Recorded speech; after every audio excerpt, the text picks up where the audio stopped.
Good morning students. आज हम लोग अपना नया चैप्टर स्टार्ट करेंगे, वेव। ठीक है, बहुत ही इंपॉर्टेंट चैप्टर है ये।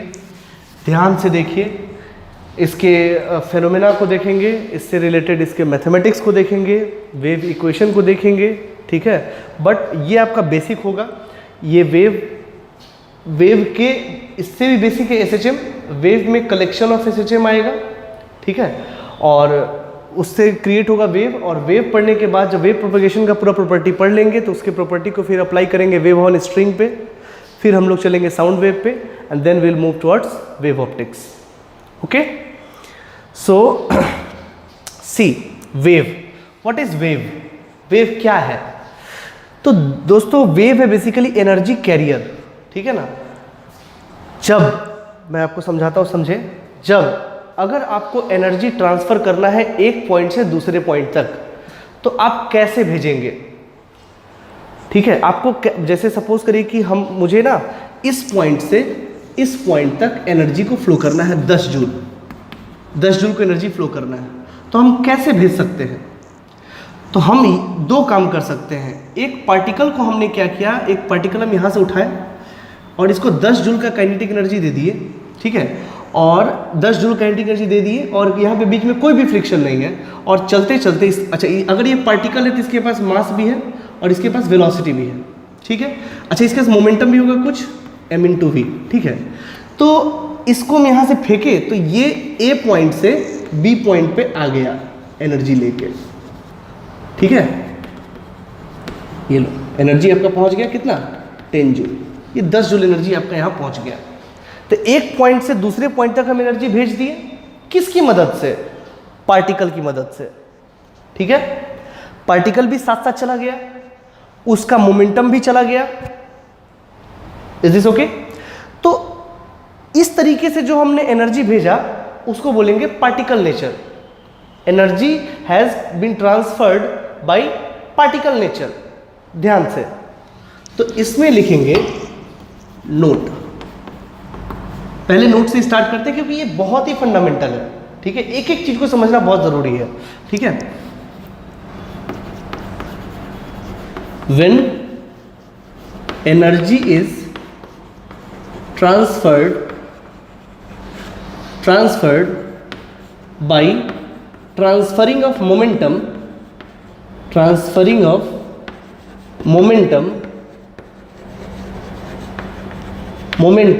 or by particle itself,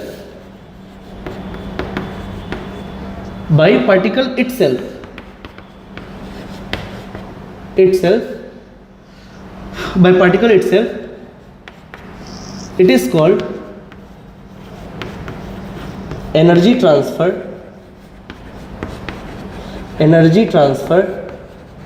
by particle nature। ठीक है, इसमें एनर्जी को हमको भेजना था यहां से लेकर वहां तक, तो हमने क्या किया, पार्टिकल को ही भेज दिया यहां से वहां तक, तो एनर्जी यहां से यहां तक चला गया। और इसके बारे में खूब सारी बातें हम जानते हैं। पार्टिकल नेचर पे तो खूब सारे हम लोग कहानी किए हैं, kinematics, NLM, work for energy, कई सारे चीज़ों का स्टडी हम कर चुके हैं, सेंटर ऑफ मास, रोटेशन, बहुत सारी चीज़ों को हम पढ़ चुके हैं। लेकिन अगर पूछा जाए कि क्या सिर्फ यही माध्यम था जिससे कि हम ये 10 जूल वहां भेज सकते थे, आंसर इज नो। ऐसा नहीं है, मेरे पास एक और मीडियम है। तो बोले क्या? तो आंसर है वेव। ठीक है, सपोज करिए मैं आपको बताऊं, इस पॉइंट से इस पॉइंट तक हम क्या किए, एक रस्सी बांध दी है। ठीक है, समझिएगा ध्यान से। और यहाँ पे रस्सी के पास बहुत सारे पार्टिकल है, इनफाइनाइट नंबर ऑफ पार्टिकल, बहुत सारे पार्टिकल है। ठीक, अब हमने क्या किया, इसको 10 जूल दिया। कैसे? इसको ऐसे ऐसे हिला दिए, एक बार इसको हमें हिला दिए ऐसा, बस एक बार हिला के रुक गए। कितना एनर्जी दे दिए? 10 जूल। उसके बाद क्या होगा, वो रस्सी वो ऐसे करते हुए यहाँ पे चला जाएगा और यहाँ रुक जाएगा, यहाँ चला जाएगा, फिर यहाँ से वापस आएगा, वो अलग बात है। कहने का मतलब हम यहाँ से यहाँ तक एनर्जी पहुँचाएं कि नहीं पहुँचाएं? कितना पहुँच गया यहाँ एनर्जी? 10 जूल। लेकिन क्या ये पार्टिकल वहाँ तक गया? आंसर है नहीं। पार्टिकल कहाँ गया? पार्टिकल तो वहीं पे है ना, यहाँ पार्टिकल गया था। तो यहां पे एनर्जी हम ट्रांसफर कर पाए कि नहीं कर पाए? आंसर है बिल्कुल कर पाए। तो ये कौन सा नेचर है? ये है दोस्तों वेव नेचर। ठीक है, जहां पे पार्टिकल खुद नहीं जाता है, जहां पे पार्टिकल खुद नहीं जाता है। देखिए हमने क्या करा, एक पार्टिकल को ऐसे हिलाया और 10 जूल ऐसे करके इसको हिला दिया, 10 जूल एनर्जी दे दिए। अब ये जो है थ्रेड खुद ऐसे करता हुआ वहां पे लेके चला गया, ये इसको दिया, ये इसको दिया, ये इसको दिया, ये इसको दिया, ये इसको दिया, ये इसको दिया, इसको दिया, इसको दिया, इसको दिया, और यहां पहुंच गए। ये खुद कहीं नहीं गया, और ये देने के बाद फिर वापस अपने जगह पे आ गया। आप रस्सी पकड़िए और ऐसे ऐसे करिए, आपने 10 जूल एनर्जी दिया, यहां से लेकर उस पॉइंट तक वो चला गया। आप जो पकड़े हैं रस्सी, क्या वो पार्टिकल वहां तक चल के गया क्या? आंसर है नहीं। तो पार्टिकल का मूवमेंट इसमें नहीं होता है, which means there is not any momentum transfer needed to transfer the energy. तो जिसमें पार्टिकल का जरूरत नहीं पड़ता है and we are transferring energy without transferring a momentum, that is called what? Energy transfer by wave nature. So लिखते हैं इसको लिख लीजिए, इसको लिख लीजिए। फिर दूसरा पॉइंट लिखेंगे हम लोग, when energy is transferred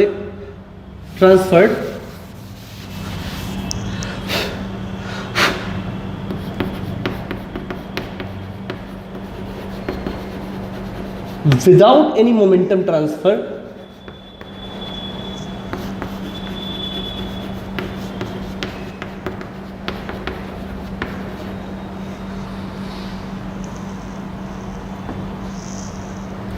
without any actual momentum transfer, without any, एक minute, without any actual transfer of momentum,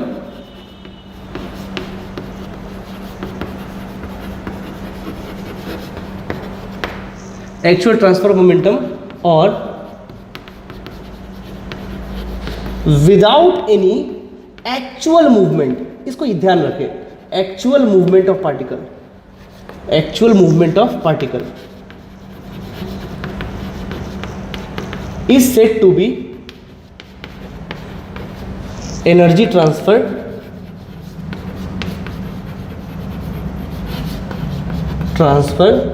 by wave nature।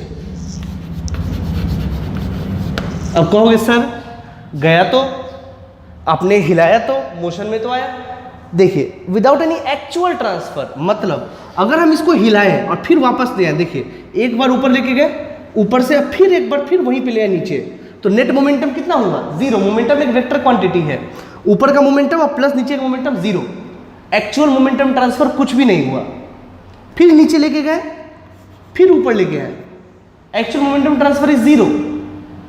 ठीक है, पहले, और उसके बाद क्या है? Without any actual movement. तो ये इधर मूवमेंट किया और फिर वापस अपनी जगह पे आ गया, एक्चुअली में वो यहां से वहां तक नहीं गया, दैट मीन्स एक्चुअल मूवमेंट। ठीक है, तो जिसमें पार्टिकल बिना मूव किए एनर्जी ट्रांसफर कर दे, that nature is called wave nature. और हमारे लिए दोनों इंपॉर्टेंट है। ठीक है, प्रकृति में, नेचर में सबसे ज्यादा एनर्जी ट्रांसफर वेव के माध्यम से ही होता है। कई वेव ऐसे होते हैं जिसको मेटेरियल मीडियम का आवश्यकता पड़ता है, बट कई ऐसे भी वेव है जिसको किसी मेटेरियल मीडियम का आवश्यकता नहीं है, as for example light, electromagnetic wave. Is this okay? तो जब हम energy transfer without any particle actual movement of particle करते हैं, that nature is called wave nature. तो पार्टिकल नेचर के बारे में तो कई सारा चीज हम पढ़ चुके हैं, अब पढ़ेंगे वेव नेचर। आई बात समझ में? ये दोनों बेसिक डिफरेंसेस है, तो इसको आप ध्यान रखें। ठीक है, तब हम अब हमको समझ में आया कि मेरे लिए वेव नेचर क्यों इंपॉर्टेंट है, तो हम वेव पढ़ना शुरू करेंगे। ठीक है ना? और वेव कैरी क्या किया? एनर्जी। वो एनर्जी कैरी करता है अपने पास, जैसे इसको एक बार हिला दिए तो हमने तो एनर्जी ट्रांसफर कर दिया इस पार्टिकल को। अब इस पार्टिकल के पास क्या है? एनर्जी। ये एनर्जी लेके इधर से इधर तक जाएगा। तो कोई अगर सामान ढो के चलता है तो उसको कैरियर ही बोलते हैं ना, इसलिए in short term we can write down it as energy carrier. ठीक है, ओके। चलिए अब हम लोग ये वेव एक्चुअली में हमारा अब स्टार्ट होगा, क्योंकि पता होना चाहिए कि क्यों इंपॉर्टेंट है वेव पढ़ना। वेव। ठीक है, बेसिकली वेव कितने प्रकार के होते हैं? 2, मीडियम के बेसिस पे।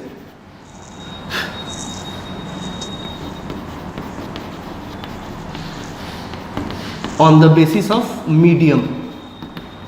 मीडियम क्या होता है? जिसमें वो ट्रेवल कर रहा है। तो एक हो गया आपका क्या? मैकेनिकल वेव, और एक क्या हो गया? Non mechanical wave.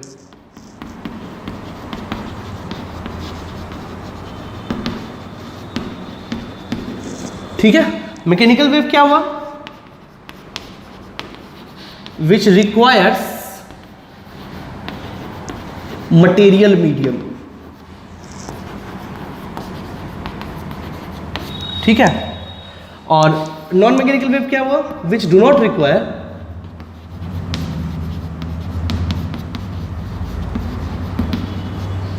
Any material medium.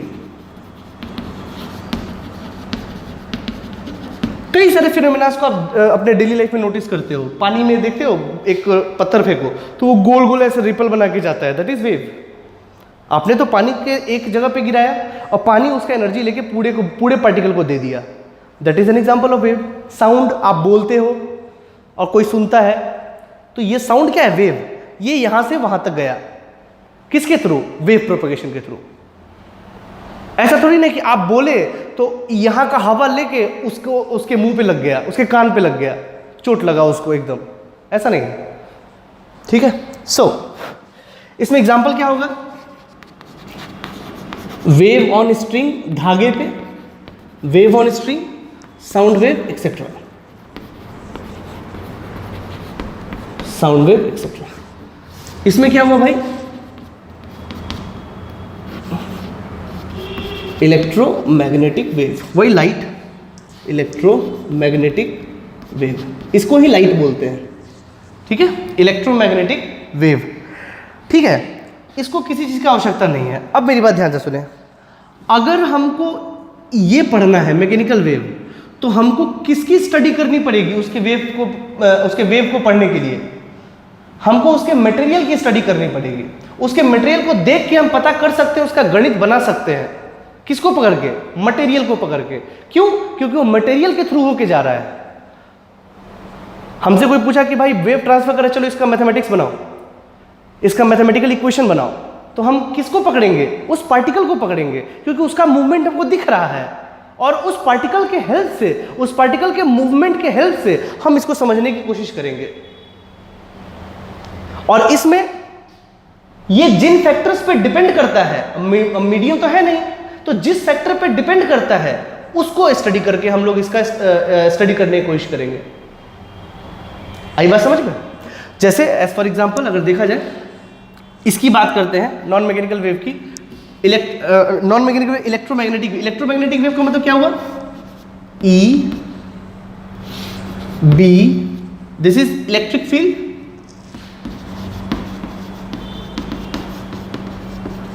Electric field, और B magnetic field. Okay, E से डिनोट करें, इसको बी से डिनोट करते हैं। Actually electromagnetic field means what? It is composed of electric field and magnetic field, that is why it is called electromagnetic field, क्योंकि इसमें दोनों फील्ड आते हैं। और ना ही इलेक्ट्रिक फील्ड को किसी मीडियम की आवश्यकता है, और ना ही मैग्नेटिक फील्ड को किसी मीडियम की आवश्यकता है। ठीक है, और जहां ये दोनों होंगे चेंज करते हुए, वहां पे आपको लाइट मिल जाएगा। कोई भी लाइट, आपके सराउंडिंग में जो भी लाइट आ रहे हैं, सब ये इलेक्ट्रोमैग्नेटिक वेव ही है। खैर, इसके बारे में और डिटेल में हमको पढ़ना है। और इसका एनर्जी, अगर लाइट देखा जाए तो इसका लाइट कहीं ना कहीं यहां चल रहा है, इस तरफ। मतलब अगर एक्सिस में देखो तो कुछ ऐसे।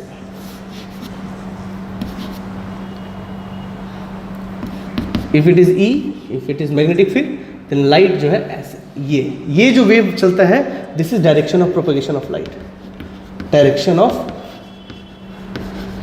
Propagation of light. खैर, इसके बारे में हम लोग और भी बातें करेंगे वेव ऑप्टिक्स में, प्रोपेगेशन ऑफ लाइट। ठीक है, ये। और जब हमको इसका पढ़ना होगा तो हमको चुपचाप मटेरियल में ही सारा कहानी मिल जाएगा, ज़्यादा इधर उधर जाने की आवश्यकता नहीं है। ठीक है, लिखिए इसको, अब वीडियो पॉज करके लिखिए।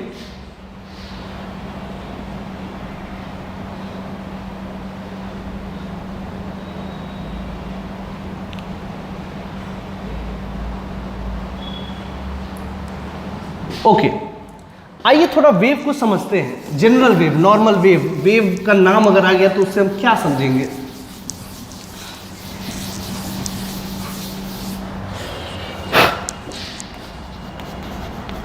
वेव, जैसे आपका जो भी वेव होगा, और हम लोग को पढ़ना है साइन वेव। खैर धीरे धीरे सब आएगा आगे, हम लोग हमारे सिलेबस में साइन वेव पढ़ना है, ठीक है ना। यानी कि बहुत सारे SHM हो रहे होंगे, उसकी स्टडी करनी है। मैं बताता हूं कैसे, समझे इसको। जैसे नॉर्मली अगर अभी आपको देखना है तो अगर मान लो एक बार हम इसको हिट किए ऐसे, एक बार इसको हम यहां लेके गए और फिर नीचे लेके आए और फिर नीचे लेके आए, फिर यहां पे लेके आए, ठीक। तो ये ठीक है। और अगर इसी को कंटिन्यूअसली ऐसे करते चले गए तो ये ऐसे बनेगा। अभी एकदम बेसिक बेसिक चल रहा है, एकदम घबराए ना, सबका स्टडी करेंगे, सब में PhD करवाएंगे आपको, बिल्कुल भी टेंशन ना लें, ठीक है। तो इसमें कहने का ये मतलब है कि ये है वेव, ये जो फॉर्म है इसी को वेव बोलते हैं, ठीक है ना। और मान लीजिए कि ये इधर जा रहा है, क्योंकि हम इसको ऐसे से कर रहे हैं तो ये तो उधर ही जाएगा ना, तो ये उधर की तरफ जा रहा है, ठीक है। अच्छा, इसमें क्या क्या चीज किसको इसको बोलते हैं आप देख लीजिए। इसको बोलते हैं क्या? Lambda, wavelength. इससे छोटी छोटी बातें जो आपको पता होनी चाहिए, वेवलेंथ, ठीक है। अच्छा, ये हो गया आपका वेवलेंथ। अच्छा, यहां तक के टाइम पीरियड को क्या बोलते हैं? जितना समय लगा उसको क्या बोलते हैं? Suppose if it is T, अगर ये टी है तो ये कितना होगा? T, that is time period. ये सब SHM वाला है, ठीक है। तो पार्टिकल जब यहां से यहां तक गया, मेरी बात ध्यान से सुने आप, ये पार्टिकल यहां पे है, ये पार्टिकल यहां पे क्यों है? क्योंकि यहां जो हमने डिस्टर्ब किया अब वो यहां पहुंच गया। जो पार्टिकल को मैंने यहां डिस्टर्ब करा तो वो एनर्जी लेके अब यहां चला गया, ठीक है। फिर थोड़ी देर के बाद, अब समझिए बात को, हम कंटिन्यूअसली जब इसको कह रहे हैं तो ये जो अभी आया है यहाँ पे एनर्जी लेके, वो जाहिर सी बात है पहले कभी ना कभी यहाँ पे होगा। ऐसा समझिए, मान लीजिए ये एनर्जी यहाँ पे, यही एनर्जी ना यहाँ पे था पहले, जो अब चल के यहाँ चला गया, वेलोसिटी मूव कर रहा है, तो ये एनर्जी लेके यहाँ पे जा रहा है, ठीक है। सारे के सारे पार्टिकल SHM कर रहे हैं। ये भी एनर्जी कभी ना कभी पहले होगा, ये भी एनर्जी कभी न कभी पहले होगा, ये भी एनर्जी कभी न कभी पहले होगा, ये भी एनर्जी कभी न कभी पहले होगा। तो बेसिकली अगर आप ध्यान से देखो तो यहां से पार्टिकल स्टार्ट हुआ है और फिर यहां तक आया है और फिर वापस अपने जगह पे गया है ये। तो बेसिकली अगर देखा जाए तो हो SHM ही रहा है। मैं आपको दिखाऊंगा कि इस वेव प्रोपेगेशन में सारे के सारे पार्टिकल SHM ही कर रहे होते हैं जब हम साइन वेव की बात करते हैं। आई बात समझ में? इसमें दोस्तों एक और चीज देखिए, जैसे बोलते हैं पल्स, पल्स और वेव पल्स, ठीक है, एक ही बात है। अगर हम किसी पार्टिकल को डिस्टर्ब किए, सपोज करो हम यहां लाके और यहीं पे छोड़ दिए, तो कैसा ग्राफ बनेगा? ऐसा। ये है वेव फॉर्म, इसको बोलते हैं वेव फॉर्म। इसको क्या बोलते हैं? Wave form. जो पॉकेट बनाता है ये, इसको बोलते हैं वेव फॉर्म। ये हीप टाइप का फॉर्म हुआ है और मान लीजिए चल इधर रहा है, दिस इज वेव फॉर्म। और ये चलते चलते कुछ देर दूर के बाद कहां गया?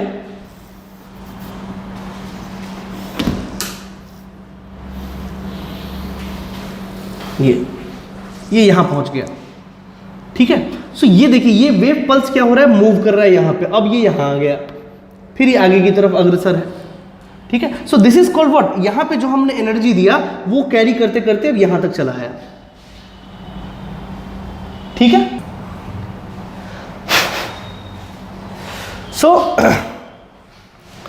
This is basically propagation of wave. तो यहां पे कैसे जा रहा है? वेव पॉकेट बन के और एक पल्स के तरीके से ये मूव कर रहा है। एक पॉकेट जो बनता है, दिस इज वन पल्स, एक पल्स बना और वो उसको कैरी करते हुए आगे चला गया, ठीक है। लेकिन यहां पे अगर देखा जाए तो ये कंटिन्यूअस मूवमेंट हो रहा है, लगातार वेव पॉकेट्स बन रहे हैं और ये जा रहा है, ठीक है। और कैसे वेव फॉर्म बन रहे हैं? तो ऐसे, ये एक वेव पॉकेट हुआ, ये हमने ऐसा फॉर्म किया और यही बार बार हम क्रिएट कर रहे हैं, इसलिए बार बार ऐसा ही फिगर चल रहा है, ये एक वेव पॉकेट, ये दूसरा वेव पॉकेट, आगे बनेगा तो तीसरा वेव पॉकेट, ठीक है। और ये हुआ एक वेव पल्स, ये ठीक है, और यही मूव करके अब यहां आ गया, अब फिर आगे मूव करेगा। इस तरीके से वेव का मूवमेंट होता है। तो कहने का मेरा मतलब ये है कि जो ये देखो, जो ये डिस्प्लेसमेंट जनरली इसको हम वाई एक्सिस लेते हैं, तो जो ये वाई है, क्या ये वाई वही है जो यहां पहले था? बताइए। बिल्कुल है भाई, जो वाई यहां पहले था वही कुछ देर के बाद ये यहां पे चला आया है। Is this okay? इस तरीके से और भी इसकी इक्वेशंस की चर्चा करेंगे, आप बिल्कुल भी टेंशन मत ले, पहले आप नॉर्मलाइज हो जाइए इन चीजों के लिए। लिख लीजिए इसको।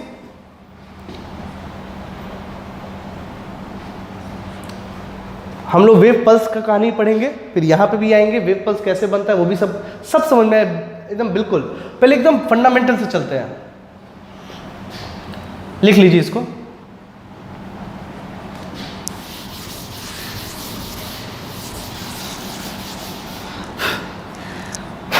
वेव का एक और क्लासिफिकेशन है, ठीक है, जैसे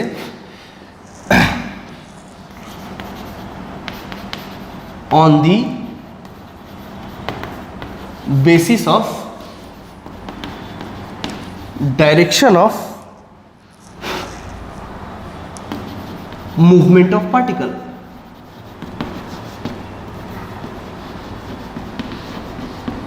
ठीक है, तो इसमें दो होते हैं, इसमें दो होते हैं। एक है आपका ट्रांसवर्स वेव और दूसरा है आपका लॉन्गिट्यूडनल वेव।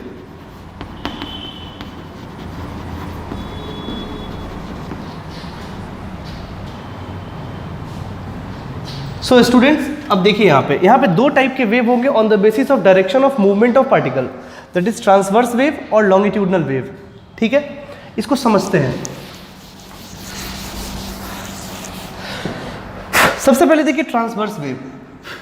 ट्रांसवर्स वेव क्या है? तो ये देखिए, सपोज करिए कि ये एक स्ट्रिंग है, ठीक है, ये एक स्ट्रिंग है, मतलब एक धागा है। तो ये जो है ये इसका क्या है? एक्सिस है। ये क्या है? इसका एक्सिस। ठीक है, ये इसको लॉन्गिट्यूडनल एक्सिस भी बोल सकते हैं, इसको हम लोग लॉन्गिट्यूडनल एक्सिस भी बोल सकते हैं, लॉन्गिट्यूडनल एक्सिस। समझिएगा बात को, ठीक है। अब इसमें कितने पार्टिकल है? बहुत सारे पार्टिकल है, बहुत सारे particle, infinite number of particles.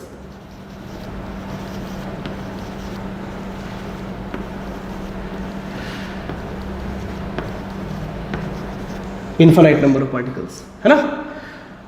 तो अब ये अभी ये पार्टिकल का क्या है? अभी सब इसका मीन पोजीशन है, सब पार्टिकल अपने मीन पोजीशन पे है, क्योंकि हमने इसको डिस्टर्ब अभी किया ही नहीं। सपोज करिए हम इसको डिस्टर्ब किए, यहां से यहां आया, फिर यहां से यहां गया, फिर यहां से यहां आया, ठीक, डिस्टर्ब किए और बार बार इसको डिस्टर्ब करते जा रहे हैं, तो ये कैसे चला? ये ऐसा, ठीक है। तो इस पार्टिकल का मूवमेंट किस तरफ है? इस तरफ, है ना। ये देखिए कैसा है? परपेंडिकुलर। कैसा है? परपेंडिकुलर। एरोज वगैरह हम आपको और अच्छे से दिखा सकते हैं, बट फिलहाल जानने के लिए देखिए ये किधर मूव कर रहा है? परपेंडिकुलर। Is this okay? किधर मूव कर रहा है? परपेंडिकुलर, ठीक। तो ये इस पार्टिकल का मूवमेंट किधर है? परपेंडिकुलर। तो जब ये पार्टिकल का movement perpendicular to the longitudinal axis होगा, उसको बोलेंगे ट्रांसवर्स वेव।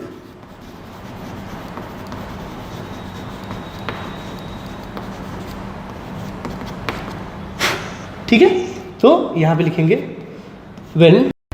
सो देखिए, तो ये क्या है? When direction of movement, when direction of movement of particle is perpendicular to the longitudinal axis,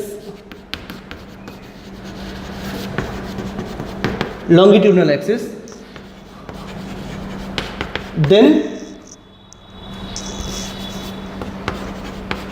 corresponding wave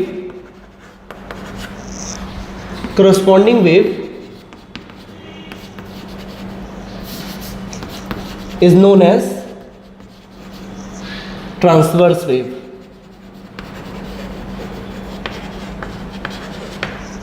okay, इसको क्या बोलेंगे? Transverse wave. ठीक है दोस्तों, तो जब पार्टिकल का मूवमेंट लॉन्गिट्यूडनल एक्सिस के परपेंडिकुलर डायरेक्शन में हो तो उसको क्या बोलेंगे हम? Transverse wave. ठीक है, अच्छा भाई लिख लीजिए इसको, मैं सब दिखाऊंगा आपको, पहले आप इसको लिख लीजिए।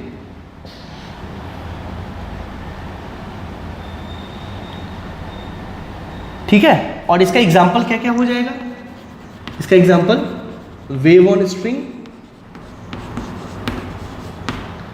EMW। ये क्या है EMW?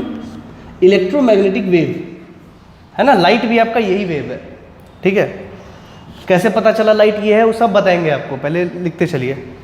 ठीक है, आफ्टर दैट लॉन्गिट्यूडनल वेव।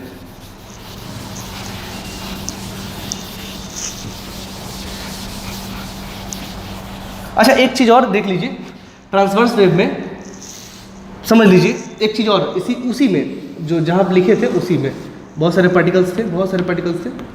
ठीक है, इसमें इसको क्या बोलते हैं? क्रस्ट, और इसको क्या बोलते हैं? ट्रफ। उसी में पिछले वाले में मतलब ट्रांसवर्स में। ठीक है, इसको बोलेंगे क्रस्ट, इसको बोलेंगे ट्रफ। ठीक है,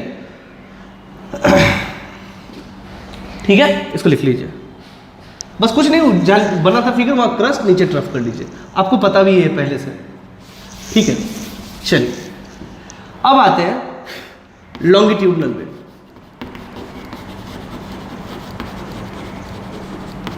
लॉन्गिट्यूडनल वेव, इसमें देखिए क्या है, सपोज करिए ये बहुत सारे पार्टिकल हैं।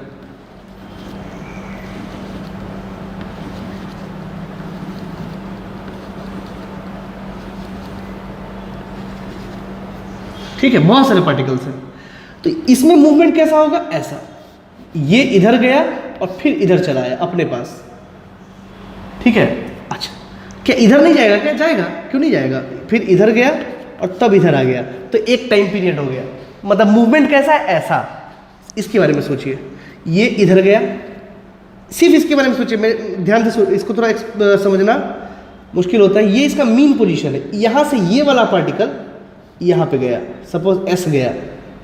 ठीक है, और ये कौन से पार्टिकल की बात कर रहे हैं हम? x1 पार्टिकल, मान लो कि x1 जगह है, x1 जगह का पार्टिकल S गया इधर तक, फिर ये वापस आया, फिर इनर्शिया की वजह से फिर ये इधर गया, कंटिन्यूअस अगर है तो, और फिर इधर लौटा, तो एक टाइम पीरियड इसका हो गया, है ना। तो इसका मूवमेंट किस तरफ है? लॉन्गिट्यूडनल एक्सिस के डायरेक्शन में ही है ना।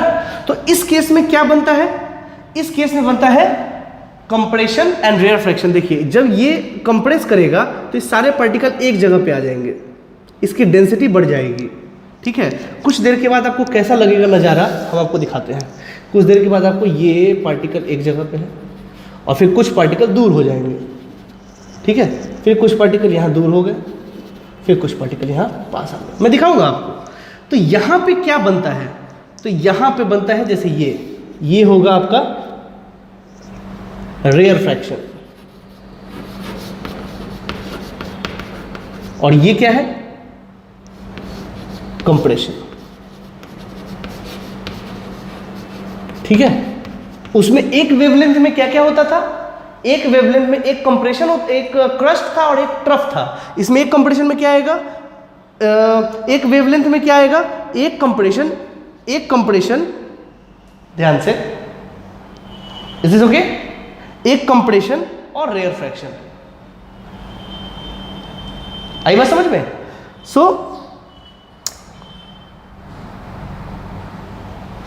Is this okay? तो ये अब इसमें लिखेंगे क्या? इसमें लिखेंगे when direction of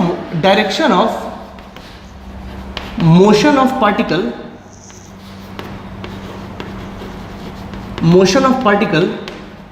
is along the longitudinal axis, along the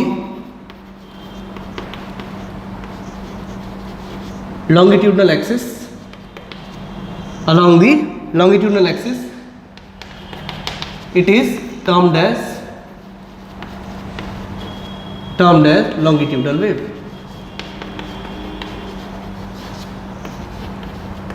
और इसके बारे में चर्चा करेंगे बाद में, पहले ये कहानी तो आप देख लीजिए।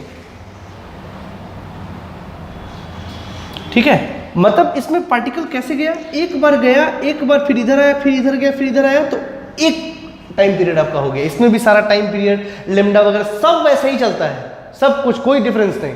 बट दिक्कत कहाँ आ जाएगा कि इसका डायरेक्शन ऑफ मोशन ये है, उसका डायरेक्शन ऑफ मोशन ये था, बस और कुछ भी नहीं है। ठीक है, और इसमें एग्जांपल क्या है, साउंड वेव,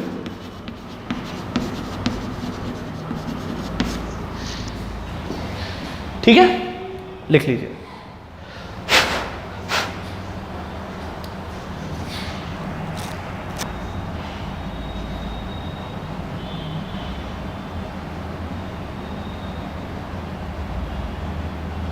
हालांकि जब आप एक्चुअल स्टडी करोगे, जब इसकी स्टडी साउंड वेव में करेंगे तो आपको समझ में आएगा कि एक्चुअली में एक वेवलेंथ में 2 कंप्रेशन और 2 रेयर फ्रैक्शन होते हैं।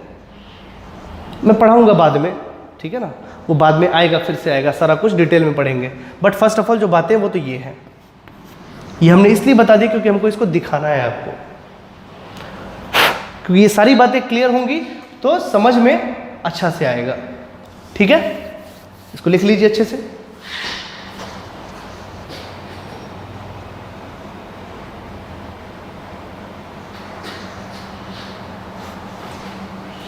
सो बेसिकली देखिए इसमें कैसे होता है एनर्जी ट्रांसफर।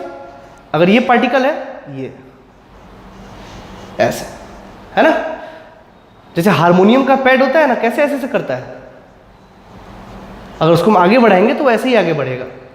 शेल जैसे कैसे होता है, आप देखोगे अर्थ वॉर्म होता है, कैसे मूव करता है, ऐसे ऐसे करके, यही है उसका प्रोपेगेशन का, आप समझ सकते हैं इस तरीके से। Compression rarefaction, compression rarefaction, ऐसे करते करते करते करते वो बढ़ता है आगे। ठीक है, I show you a video जिसमें कि आप pulse, transverse wave, longitudinal wave देखेंगे और उसको समझने की कोशिश करेंगे।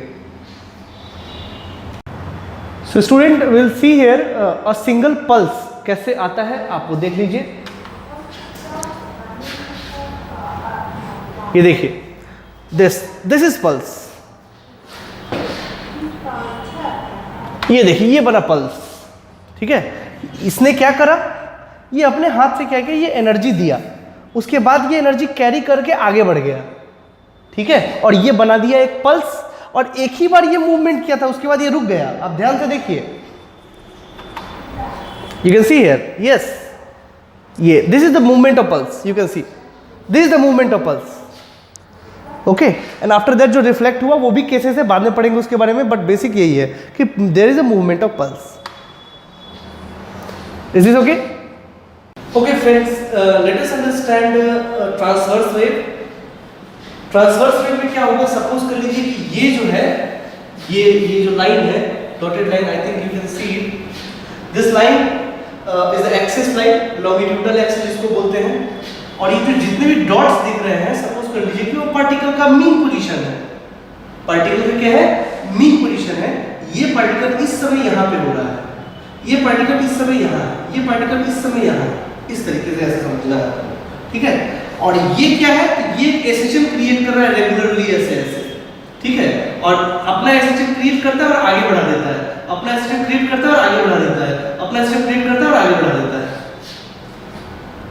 ठीक है ना, वेव क्या है वेव, और जो हमको साइन वेव पढ़ना है, तो साइन वेव क्या है, collection of so many SHM, है ना, एक एसएचएम हम पढ़े हैं, कलेक्शन यहाँ पढ़ना है। ठीक है, तो इसको थोड़ा समझने की कोशिश करेंगे, इसको देखिएगा।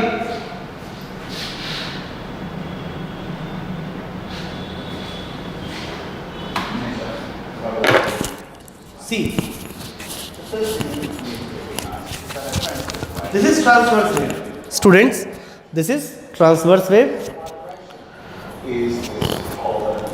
Okay, so you can see here, you can see this is rotating and creating a simple harmonic motion, और ये अपना SHM करता है और आगे दे देता है, अपना SHM करता है और आगे दे देता है। तो ये जो मूव करता हुआ नजर आता है, that is a wave। क्या है वो, एक वेव है वो। ठीक है ना, और ये कैसा वेव है, ट्रांसवर्स वेव, कि this is particle mean position, और ये ऐसे ऐसे चल रहा है। आप अगर एक पार्टिकल को ध्यान दीजिए, एक पार्टिकल को ध्यान दीजिए, वो ऐसे ऐसे ऊपर नीचे दोनों करेगा वो। ठीक है, देखिए ध्यान से, yes, you can see here, this is transverse wave. ठीक है, यहां से एनर्जी ट्रांसफर हो रहा है और ये कैसे मूव कर रहा है पार्टिकल? एक्सिस के perpendicular, you can see here.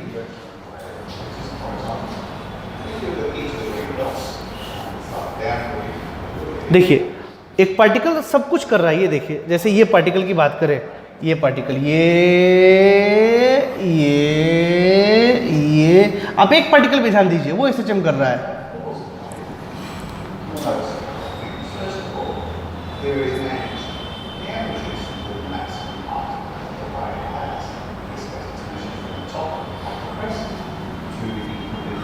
एक चीज समझिएगा इसमें, यहां पे देखिए, जो ये यहां पे है वो यहां पे है।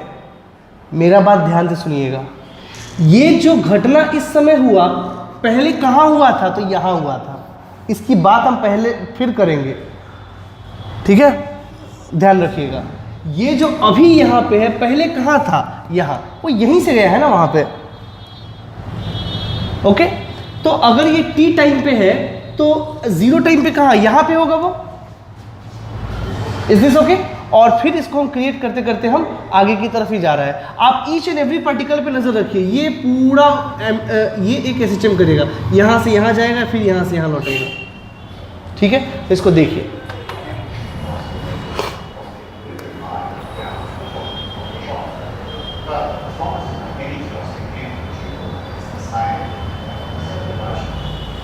you can see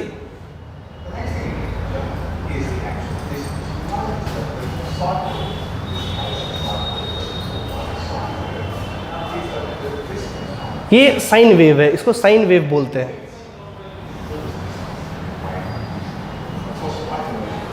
ओके, सो ये हुआ दोस्तों आपका longitudinal wave. Okay friends, let's try to understand from this also, this video also. So see, और इसको समझेंगे थोड़ा। इसमें चर्चा मैकेनिकल वेव का किया है, इसलिए पार्टिकल्स को थोड़ा सा दिखाया गया है, उससे हमको समझ में आ जाएगा वेव है क्या एक्चुअली। समझिए,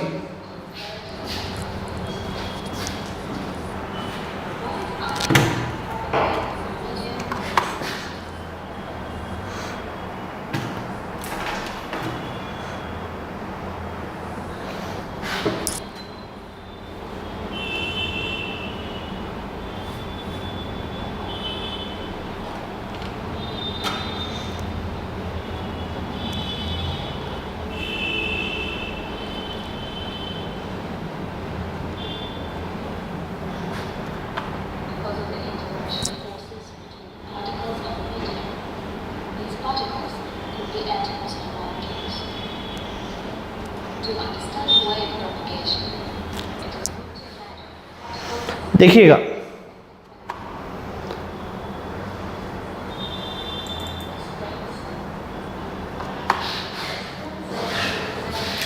तो दोस्तों इसके थ्रू भी हम समझने की कोशिश करते हैं। इसमें पार्टिकल्स के मूवमेंट को दिखाया गया है और पार्टिकल लिया गया है और मैकेनिकल वेव लिया गया, इसलिए पार्टिकल का थोड़ा सा बात करेगा इसमें। ठीक है, तो इसको उसके थ्रू भी हम उसको समझ सकते हैं, लॉन्गिट्यूडनल और ट्रांसवर्स वेव को कोशिश करते हैं समझने का। देखिए,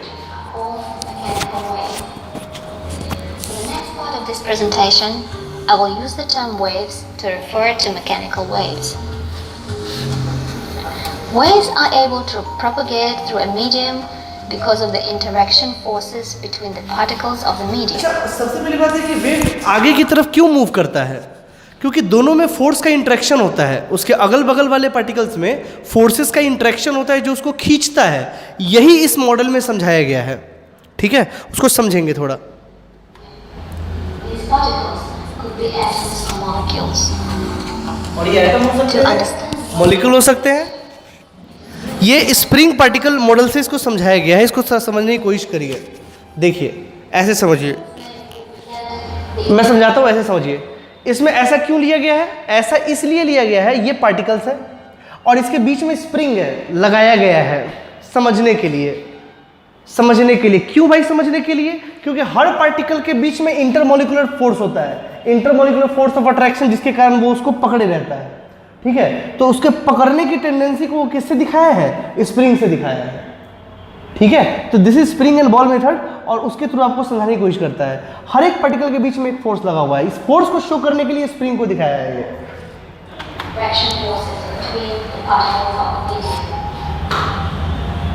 Let us first consider transverse waves. See first. They are waves which make the particles of the medium vibrate perpendicular to the direction of the wave motion. How can transverse waves propagate through a medium? When the hand pulls up the first You can see here. the next particle also feels the upward pull of your hand. Yes. Spring linking the two particles. It is giving a pull, समझिए ये इसको पुल दिया है, खींचा है इसको, एक force create किया है। Particles of the medium do not move at the same time because of inertia. Inertia is the tendency of objects to resist change in motion. Because of inertia, the particles appear. ध्यान से समझिए, ये इसको उठाया है। अच्छा, इस particle पे कौन कौन सा फोर्स लग रहा है, कौन स्प्रिंग फोर्स लगा रहा है, या कौन सा पार्टिकल फोर्स लगा रहा है बोले तो इस पार्टिकल पे ये वाला भी फोर्स लगा रहा है और ये वाला भी फोर्स लगा रहा है। लेकिन ये पार्टिकल जा कहाँ रहा है, ये पार्टिकल ऊपर जा रहा है। भाई ऊपर क्यों जा रहा है, ये तो इसको इधर खींच रहा है और ये इसको ऊपर लेके जा रहा है। ऊपर इसलिए लेके जा रहा है क्योंकि ये वाला फोर्स अभी डोमिनेट कर रहा है। कुछ देर के बाद ये नीचे भी आएगा। कब आएगा, जब ये फोर्स डोमिनेट करेगा, तब इसको ये नीचे खींच के लेके आएगा। तो कहने का मतलब है कि पार्टिकल का मूवमेंट किधर की तरफ होता है, ऊपर की तरफ या नीचे की तरफ। कौन सा फोर्स डोमिनेट करेगा, अगल वाला कि बगल वाला, अगल वाला कि बगल वाला। तो जब वो ऊपर जाएगा तो ऊपर जो पार्टिकल ले जा रहा है उसके वो पार्टिकल इस पे डोमिनेट करेगा, उसका फोर्स इस पे डोमिनेट करेगा। अगर वो नीचे जा रहा है तो उसके बगल वाला पार्टिकल उस पे डोमिनेट करेगा। वो आप मूवमेंट देख के बता सकते हो। जैसे फॉर एग्जांपल इसमें देखिए, Like giving a delayed reaction. It takes time before they could move.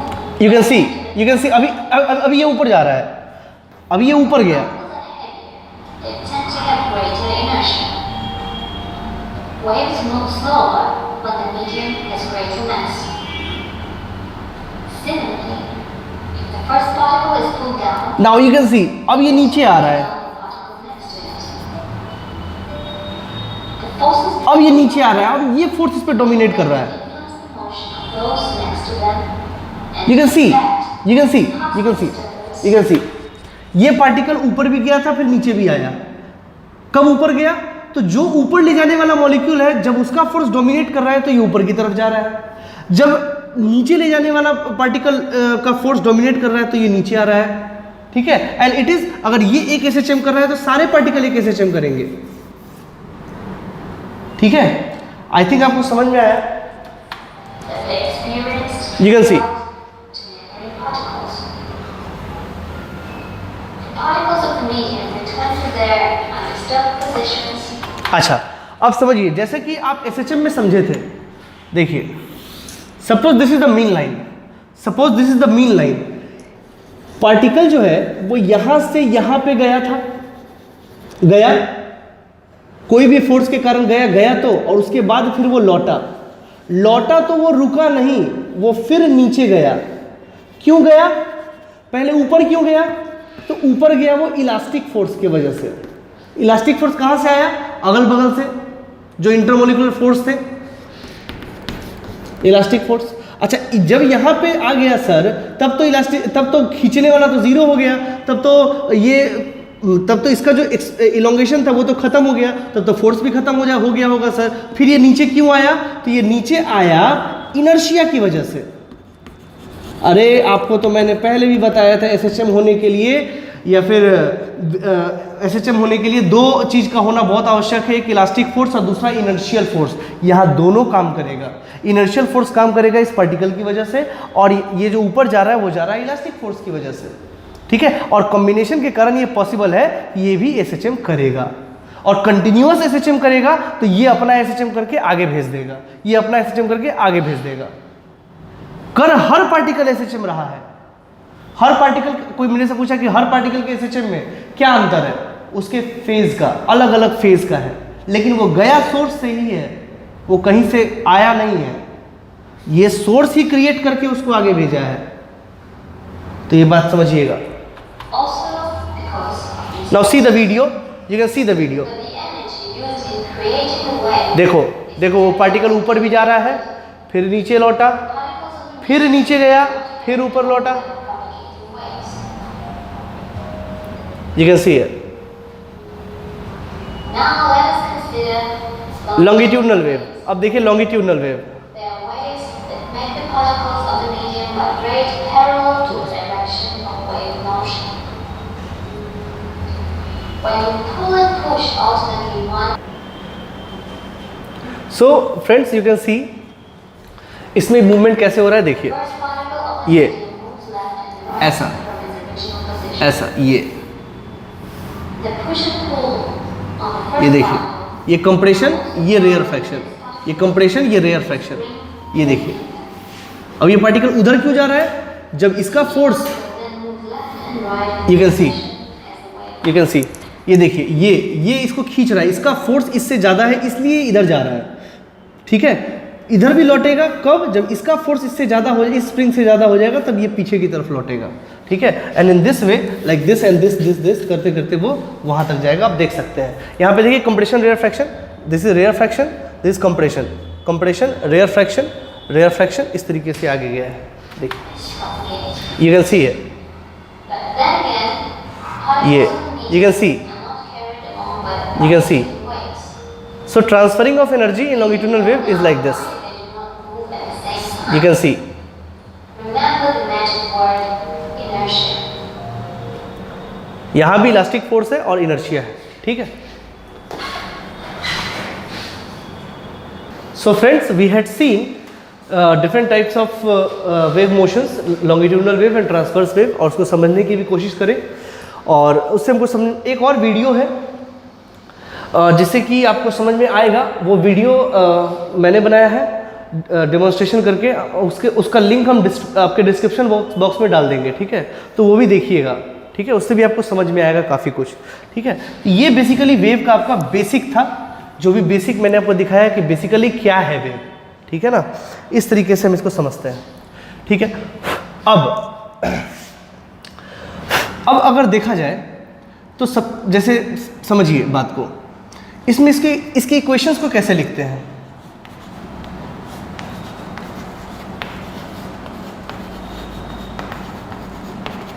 पहले वेव पैरामीटर्स को देख लेते हैं, उसके बाद इस पे आते हैं, समझने में आसान रहेगा। वेव पैरामीटर्स,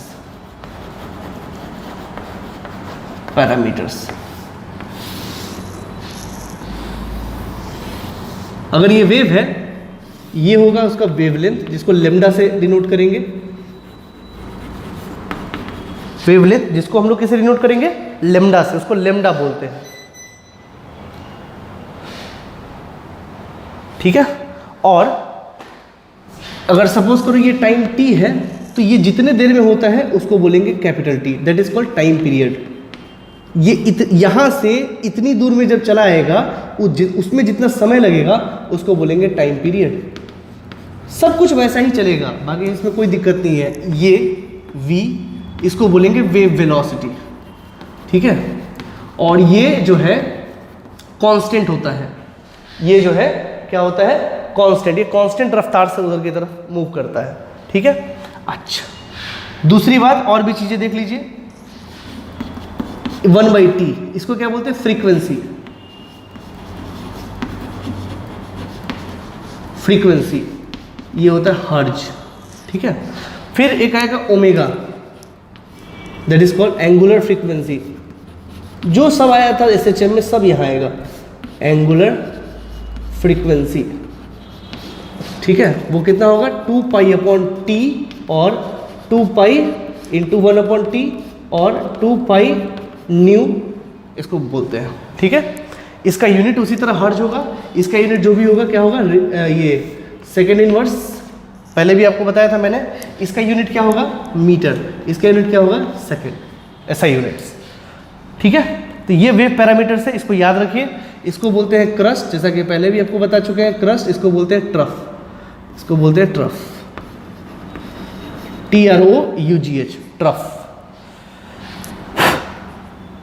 ठीक है, तो ये कंडीशन है।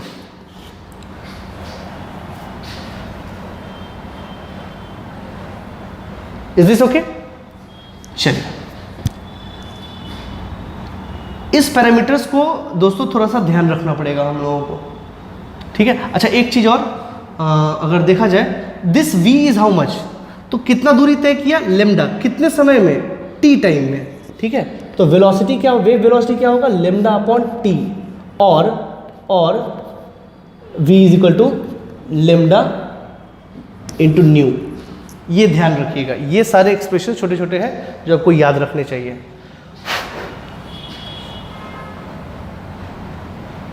ठीक है, इसको याद रखिए।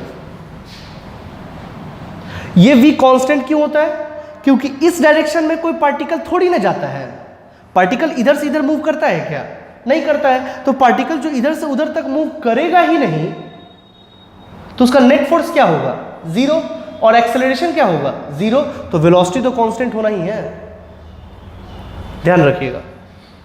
ये सारी बातों को याद रखिए। उसके बाद हम लोग चलते हैं वेव इक्वेशन पे। आप पॉज करके लिख लीजिए इसको।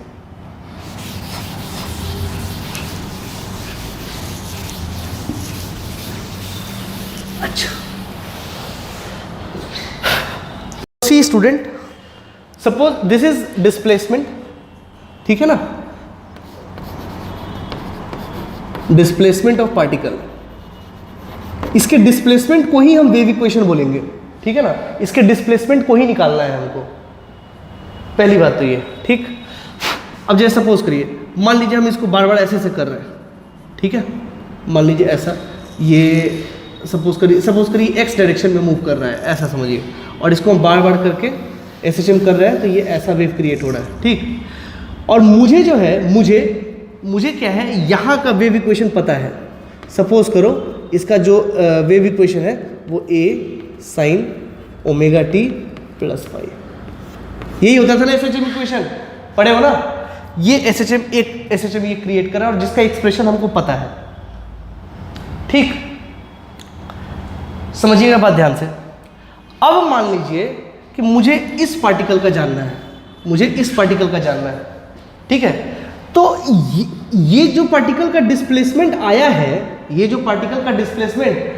है, वो तो यहीं पे था ना, पहले तो ये यहीं पे था, ध्यान से समझिए।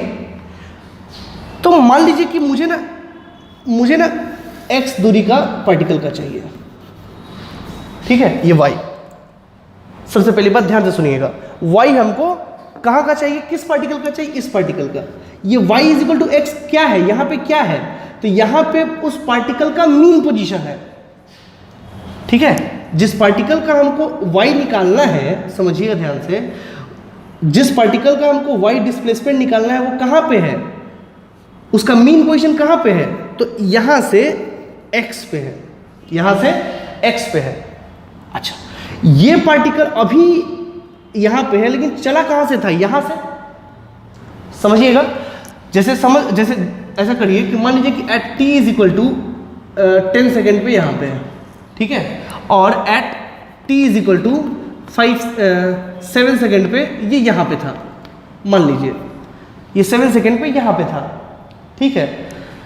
मेरा बात ध्यान से सुनिए, इसका जो मतलब इसका टाइम कैसे रखे, क्या ये वही एसएचएम है जो कितने सेकंड में था, 7 सेकंड में था?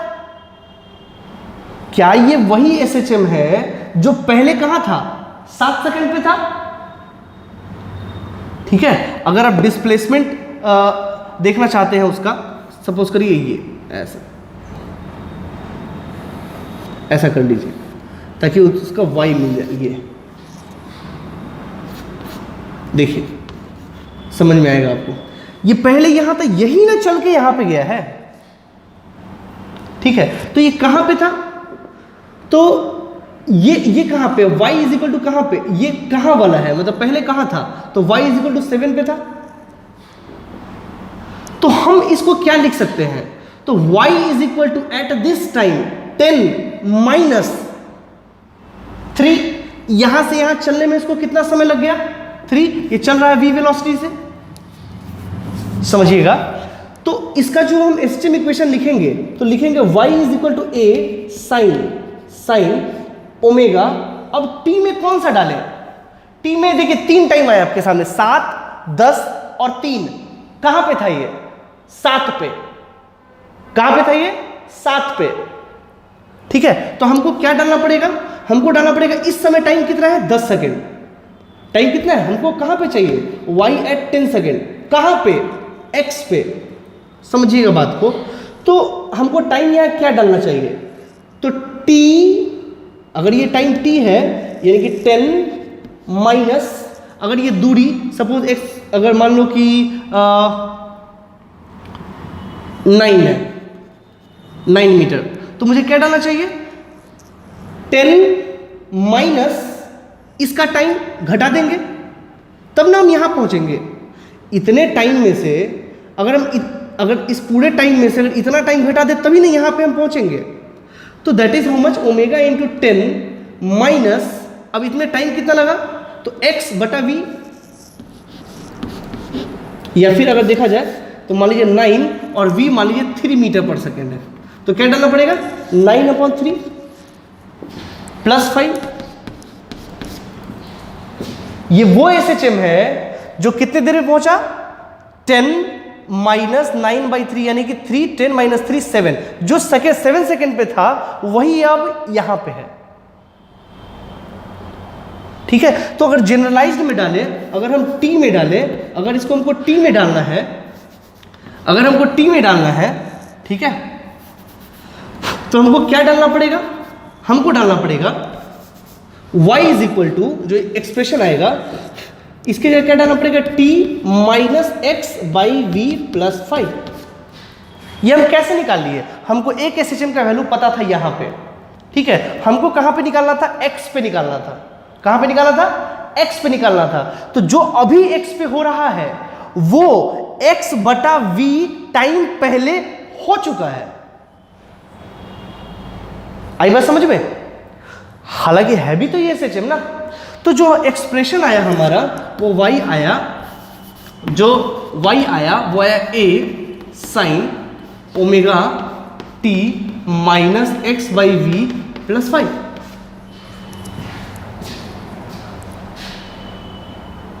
ठीक है, और अगर हम ध्यान से देखें तो y यहां पे जो है वो किसका फंक्शन है?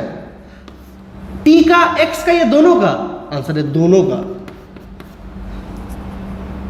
और होना भी यही चाहिए। मैं आपको बताऊं, देखिए किसी भी x पे आइए, यहां पे आइए, यहां पे आइए, यहां पे आइए, यहां पे आइए, हर एक अगर हम x चेंज करेंगे तो उसका फेज भी बदलेगा। एट द सेम टाइम उसका फेज भी अलग अलग है। ठीक है, तो मेरा कहने का मतलब है कि जो वो डिस्प्लेसमेंट है वो किस पे डिपेंड कर रहा है?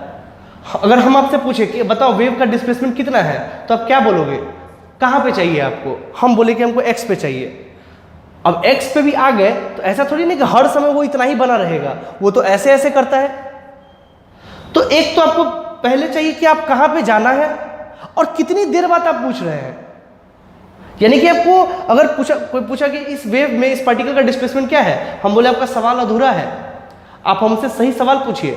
तो हमने पूछा कि बताइए एक वेव प्रोपेगेशन में एक डिस्प्लेसमेंट का उस जगह पे उस टाइम पे कितना है, तो यानी कि उसका डिस्प्लेसमेंट कितने फैक्टर्स पे डिपेंड करता है? 2। That is y is equal to a, that is x and t। ठीक है, अच्छा, अब अगर इसको तोड़ते हैं दोस्तों तो ये क्या निकलेगा? अगर हम SHM को ऑब्जर्व करें, this is omega upon v x plus 5। अगर हम SHM को देखें तो ये क्या है? ये है फेज कांस्टेंट। देखिए SHM जो क्रिएट कर रहा है, जो सोर्स का फ्रीक्वेंसी है, वो तो कभी चेंज होगा नहीं, क्योंकि वो तो अपने रफ्तार से चल रहा है। तो ओमेगा चेंज होने का तो सवाल ही पैदा नहीं होता है। ठीक है, हमको जो SHM पता है उसमें क्या डिफरेंस है? तो डिफरेंस है फेज कांस्टेंट का। डिफरेंस है फेज कांस्टेंट का। पहली बात तो ये, क्या ये फेज कांस्टेंट कांस्टेंट है? आंसर है नहीं, ये x पे डिपेंड कर रहा है। x 1 मीटर 2 मीटर 3 मीटर जहां भी लेंगे उसके हिसाब से इसका फेज कांस्टेंट बदलेगा और उसके हिसाब से इसका डिस्प्लेसमेंट भी बदलेगा। मैंने बताया ना आपको, आप x का वैल्यूज बदलिए, आपका ये y भी बदलेगा। आई बात समझ में? ये कंडीशन, इसको लिख लीजिए। तो ये जो हमारे पास आया इसी को बोलते हैं वेव इक्वेशन। हालांकि एक चीज और देख लीजिए, ओमेगा अपॉन वी ये होता है आपको कितना, 2 पाई न्यू अपॉन वी, और न्यू अपॉन वी को क्या बोलते हैं, सॉरी वी अपॉन न्यू को क्या बोलते हैं, लेमडा, और न्यू अपॉन वी को 1 अपॉन लेमडा। तो ये हो गया 2 पाई अपॉन लेमडा, और इसको डिनोट करेंगे हम k से, और इस k का नाम है वेव नंबर। तो वेव नंबर कितना है, 2 पाई अपॉन लेमडा, और इसका यूनिट क्या होता है, तो मीटर इनवर्स, वो याद रखना है। तो आपका जो एक्सप्रेशन बन गया वो बन गया y is equal to a sine omega t minus k x plus, this is called wave equation. This is called wave equation. आई बात समझ में? ये कंडीशन है, इसको लिखना है आपको ढंग से, लिख लीजिए। आई थिंक आपको समझ में आया।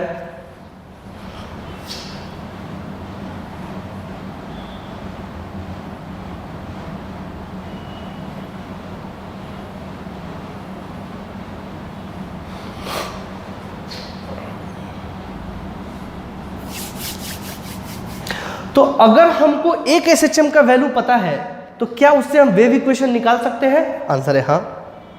और एसएचएम इक्वेशन निकालना तो हम पहले ही सीख गए थे। तो अगर किसी पार्टिकल का एसएचएम दिया है तो हम उसका वेव इक्वेशन निकाल सकते हैं, क्या पुट करके, टी के जगह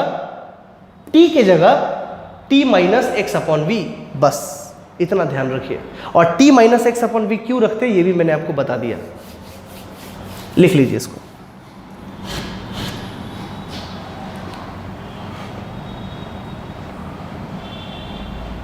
ठीक है,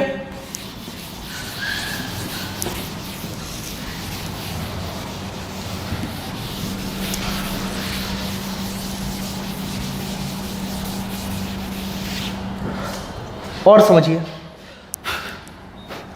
सपोज करिए कि देयर इज अ पल्स, समझिए इससे भी हम करते हैं, ये भी एक वेव पॉकेट है, ठीक, एक वेव हमने क्रिएट करा और ये ऐसे जनरल वेव, ठीक है, समझिएगा बात को, ऐसे चला, ठीक है। अच्छा मान लीजिए यहां पे ये this is what, this is x, ठीक है, और ये क्या है y, ठीक है, और यहां पे क्या जीरो है, t is equal to zero हमने यहां पे लिया, वो तो मेरे ऊपर है ना। जैसे सपोज करिए मैं आपको एक चीज समझाऊं, ये पॉइंट यहां पे है, ठीक है, अगर हमने रेफरेंस यहां पे लिया 5 सेंटीमीटर पे, 5 मीटर पे, तो x कितना हुआ 5 मीटर, ठीक है। सेम पार्टिकल के लिए अगर हम अपना रेफरेंस यहाँ पे ले लेते हैं, यानी कि रेफरेंस को ही हम यहाँ पे ले आते 1 मीटर, तो इस केस में x बराबर क्या था 1 मीटर। क्या ये पार्टिकल कहीं चेंज किया, पार्टिकल तो वहीं का वहीं पे है, हमने चेंज क्या किया रेफरेंस, तो रेफरेंस तो मेरे ऊपर है ना, हम जहाँ मर्जी है वहाँ ले लें, ठीक है।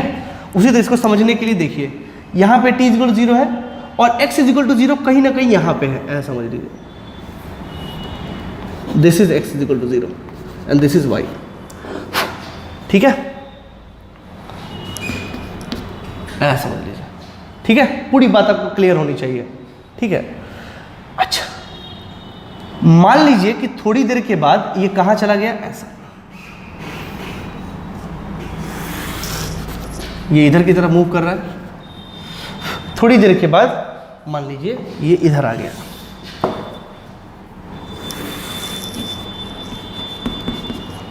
यहां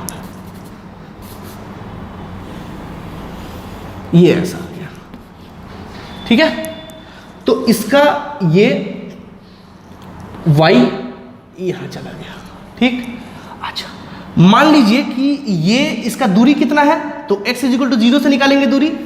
मान लीजिए ये है x, ये है x, समझिएगा बात को, आप बिल्कुल घबराए ना y पे, मैं एकदम स्लो स्लो चल रहा हूं, एकदम घबराने की बात नहीं है। ठीक, अच्छा अगर आप ध्यान से देखो, अगर हमको डिस्प्लेसमेंट पूछना है, ठीक है, चलो ठीक है डिस्प्लेसमेंट बताओ, तो ये तो अधूरा सवाल है ना, कहाँ का डिस्प्लेसमेंट। देखिए हर समय सबका डिस्प्लेसमेंट सेम है क्या, आंसर है नहीं, हर एक पॉइंट का अलग अलग जगह अलग अलग टाइम पे है। ठीक है, देखिए suppose at t is equal to 0 पे ये यहाँ पे है, और ये है at t is equal to t, at t is equal to t, ये सीन ये है, t is equal to t पे सीन ये है। ठीक है, तो at t is equal to 0 पे ये यहाँ पे है, और t is equal to t पे अगर हम आपसे बात करें किस पार्टिकल का, ये पार्टिकल तो 0 है, ये पार्टिकल तो 0 है, ये पार्टिकल इतना ही उठा हुआ है, ये पार्टिकल इतना उठा हुआ है, ये पार्टिकल इतना उठा हुआ है, हर एक पार्टिकल का अलग अलग डिस्प्लेसमेंट है। आपको किसका चाहिए, तो मुझे x भी डिफाइन करना पड़ेगा, और अगर हम इस पार्टिकल की बात करते हैं तो ये पार्टिकल हर समय 0 नहीं था, ये कभी ना कभी ऊपर भी आया था। ठीक है, तो यहाँ दो चीज़ों का आवश्यकता पड़ेगा, y कहाँ किस जगह पे और कितने समय पे। सबसे पहली बात, ये तो क्लियर बात है, तो अगर ये x दूरी पे है और t टाइम में है तो, और ये y है, तो ये इस y को हम क्या लिखेंगे, as a function of x, t, x, t। ठीक है, ये वही वाला y है जो पहले यहां पे है। ठीक है, समझिएगा बात को भाई साहब, अगर इसका फंक्शन fxt है तो इसका फंक्शन क्या होगा, अगर हम आपसे बात करें इसका फंक्शन क्या होगा, x कितना है, तो ध्यान से देखिए ये दूरी कितनी है, ये दूरी कितनी है, x माइनस वी टी है कि नहीं है, ये दूरी सॉरी ये दूरी कितना है, v इंटू टी, यहां से यहां तक कितना है भाई, तो v वेलोसिटी से जा रहा है और t टाइम की बात कर रहे हैं, तो vt, ये डिस्टेंस vt है भाई साहब। तो अच्छा, तो इसका x कितना है, अगर हम ध्यान से देखें तो इसका x कितना है, यही है ना, मतलब इस पोजीशन का x कितना है, तो अगर हम फंक्शन xt में बात करें तो इसका x कितना है, तो x में से अगर ये घटा ले तो यही ना x है जी, x इज इक्वल टू 0 यहाँ पे है, x माइनस वी टी, और टाइम क्या है यहाँ पे 0। ठीक है, तो अगर इन दोनों बातों को कंबाइन करें तो हमको एक बात समझ में आया कि जो y xt पे है वही y कहां पे है, और क्या बराबर है, आंसर है हाँ, कहां पे है, तो x माइनस वी टी पे और 0 पे। ठीक है, ये जो t टाइम में यहां बढ़ गया, तो t टाइम पहले कहां था, तो यहां पे था, तो इन दोनों का जो डिस्प्लेसमेंट ये यही ना है जो बढ़ के यहां चला गया है, तो क्या ये और ये बराबर होंगे, आंसर है बिल्कुल होंगे भाई साहब। तो अब आपको ये मिला हिंट, और अब आर्ग्यूमेंट लगाइए, ये दूसरा तरीका है वेव इक्वेशन निकालने का, बिल्कुल भी परेशान मत हो। तो हम इसको देखें कैसे कर सकते हैं, तो हमको कुछ वैसा फंक्शन चाहिए, y क्या है बेसिकली, है तो फंक्शन ही ना, वैसा फंक्शन चाहिए जो इस फंक्शन को सेटिस्फाई कर दे। तो हमने x और t मिला के कई सारे एक्सप्रेशन बनाए और चेक करने का कोशिश किए कि कौन सा ऐसा फंक्शन है जो इस कंडीशन को सेटिस्फाई कर देता है। तो अपने मन से हम लोग कुछ कुछ लेते चले, जैसे सपोज हाँ फंक्शन x और t का होना चाहिए, सपोज x प्लस टी, ये तो कभी कर ही नहीं सकते, यानी कि ये फंक्शन तो हो नहीं सकता, क्यों, डिस्टेंस में कभी टाइम ऐड होता है क्या, आंसर है नहीं, x माइनस टी ये तो हो ही नहीं सकता, क्योंकि भी जोड़ घटाव है, x बाई टी हाँ हो सकता है, कोई दिक्कत वाली बात नहीं है। तो अगर हम वैल्यू रखेंगे, अगर हम एफ एक्स टी रखेंगे तो ये आएगा x बाई टी, और अगर F x minus v T ये रखेंगे तब तो ये इन्फिनिटी आएगा। क्या ये दोनों बराबर है, आंसर है नहीं, बिल्कुल नहीं। और भी अपने मन से सोच सोच के रखते चले जाइए। आप सपोज करिए x प्लस वी टी रख लीजिए, तो रख के देखिए क्या आता है। x ये क्या है, ये है एफ एक्स टी सपोज कर लीजिए, ठीक है। तो उसके अब x की जगह क्या पुट करना है हमको, x माइनस वी टी, और t की जगह 0, तो वैल्यू वही आना चाहिए। तो करते हैं एफ एक्स टी की जगह अब F x minus v T 0 रखेंगे, तो क्या आता है, x की जगह रखें x माइनस वी टी और प्लस v इंटू टी, तो t तो 0 है, तो ये 0। क्या ये फंक्शन और ये फंक्शन दोनों बराबर है? आंसर है बिल्कुल नहीं है। कहाँ है बराबर? ठीक है। तब मेरे दिमाग में कूदा और कूद के दिमाग में आया कि अच्छा, अगर हम x माइनस वी टी रखें तो क्या ये सही है? अगर इसको हम फंक्शन रखते हैं x और t का, तो क्या ये वाला फंक्शन उसको इक्वेट कर पाएगा? तो देखते हैं। अगर हम F x minus v T और 0 रखेंगे तो क्या आएगा, x माइनस वी टी और v इंटू टी, तो 0 हो जाएगा। हाँ भाई देखो तो, क्या ये फंक्शन और ये फंक्शन इस केस के लिए बराबर है? तो आंसर है हाँ है। तो हाँ, ये नहीं होगा, ये नहीं होगा, लेकिन ये होगा। ठीक है। तो कहने का मेरा मतलब ये है कि हमको एक्स टी का कौन सा फंक्शन लेना चाहिए, x माइनस वी टी का, x माइनस वी टी का। ठीक है, यानी कि जो भी फंक्शन होगा वो x माइनस वी टी के फॉर्म का होना चाहिए। ठीक है। अच्छा, तो ले लिया y is equal to x minus v t. ठीक है। अच्छा, हमको पढ़ना कौन सा है, हमको पढ़ना कौन सा वेव है, साइन वेव। साइन फंक्शन लगाना है ना, साइन, और अगर साइन है तो इसका कुछ ना कुछ एम्पलीट्यूड भी होगा। आंसर है दिस वन।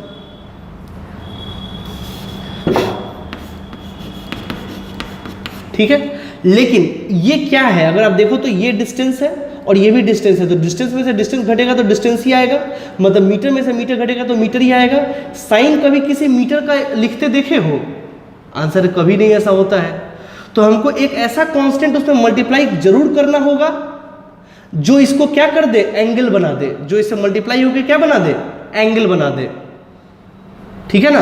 तो वही वो कांस्टेंट k है जिसको हम वेव नंबर के नाम से जानते हैं। ठीक है। तब y आपका क्या बन गया, a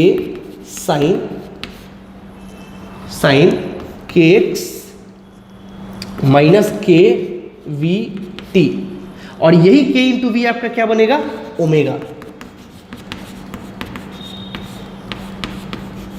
के एक्स माइनस ओमेगा टी, और जनरल इक्वेशन क्या हो जाएगा, फाई, क्योंकि साइन फंक्शन में चल रहा है ना, साइन में तो फाई आता है, आपको पता है। ये देखिए ये रिलेशन बन गया, ये भी क्या है, वेव इक्वेशन।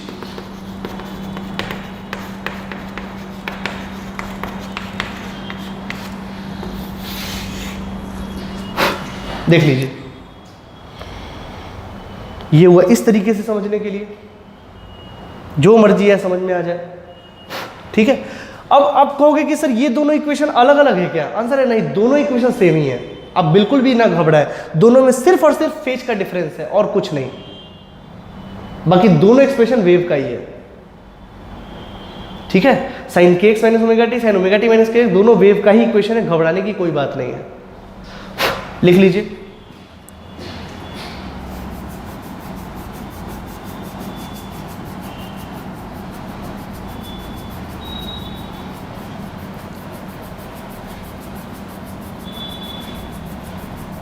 आप वीडियो पॉज करके लिख लीजिए।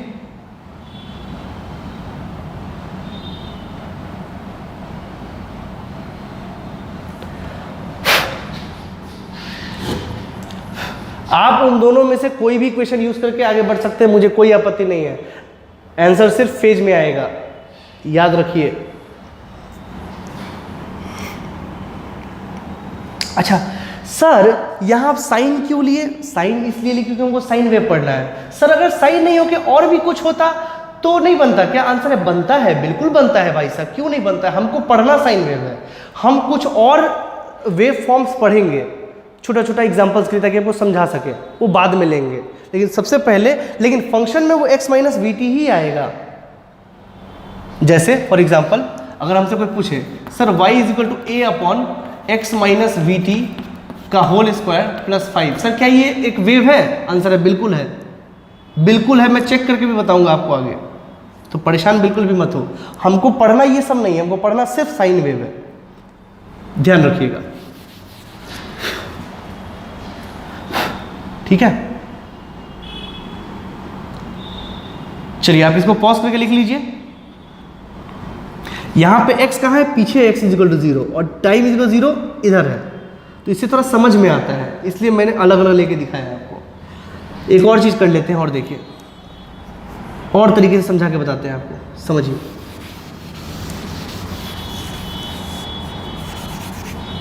अगर हम time t is equal to 0 यहां लेते हैं, ठीक है, समझिएगा बात को, और x इज इक्वल टू 0 यहाँ पे लेते हैं, ठीक है, और ये होता हमारा x, पहले जितना था उतना ही x। हम रेफरेंस बदल सकते हैं, वैल्यूज़ को नहीं, ये जहाँ है वहीं का है, हमने बस रेफरेंस बदला है, ठीक है ना। रेफरेंस हम बदल सकते हैं, उसी के हिसाब से हमको इक्वेशन भी आता है, उसमें चिंता करने की बात नहीं है, ठीक है। ये आ गया, ठीक। अब इस y का फंक्शन क्या है? xt, और इसका फंक्शन क्या आएगा? अगर हम इसकी बात करें तो इसका फंक्शन क्या आएगा? f। ये कहाँ पे है? तो x इज इक्वल टू 0 पे है, और t कहाँ पे है? यहाँ पे टाइम कितना है? तो यहाँ से यहाँ तक का टाइम t है, यहाँ से यहाँ तक का टाइम क्या है? t है। तो हमको पहुँचना यहाँ पे है ना, तो इतना ये कितना दूरी है टाइम के रिलेशन में? ये कितना दूरी है? तो t माइनस x, इतना टाइम घटा देंगे, और इतना टाइम है कितना? x अपॉन वी, x अपॉन वी, है कि नहीं है? तो इट इज t माइनस, इस t में से ये घटा देंगे तो ये नहीं आ जाएगा, तो that is t minus x upon we.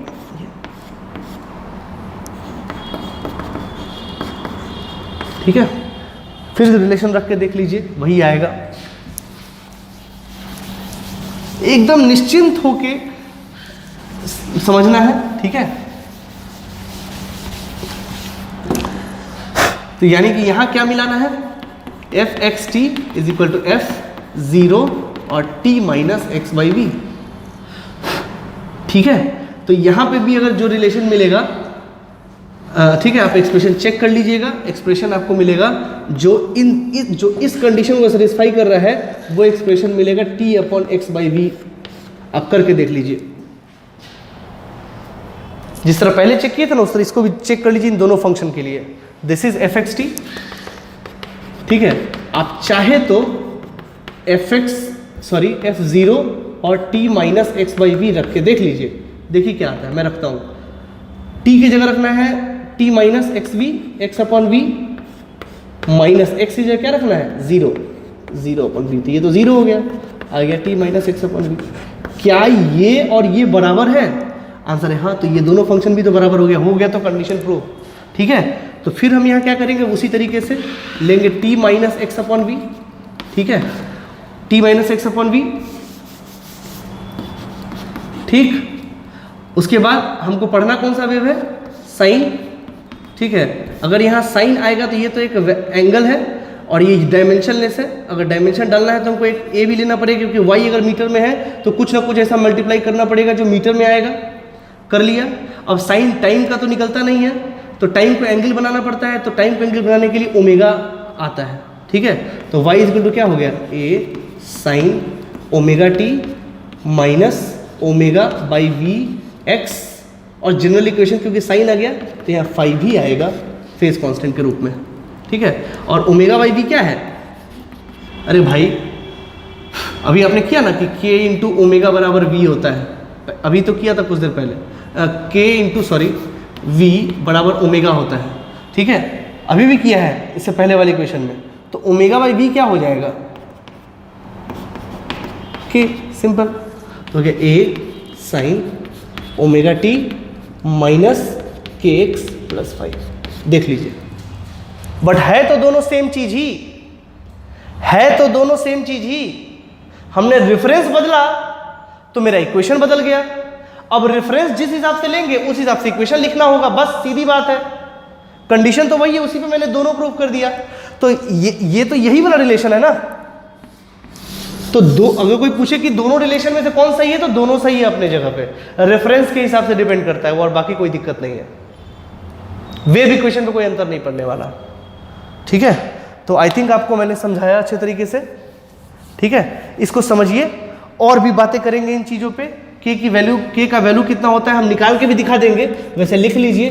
के का वैल्यू होता है 2 पाई अपॉन लेमडा, और ओमेगा का वैल्यू होता है 2 पाई अपॉन टी या न्यू, ठीक है। ए होता है क्या, एम्पलीट्यूड, जैसा पहले आता था एम्पलीट्यूड, ठीक है। लिख लीजिए, बाकी बात हम लोग नेक्स्ट लेक्चर में करेंगे। तब तक के लिए इसको अच्छे से देखिए। Thank you.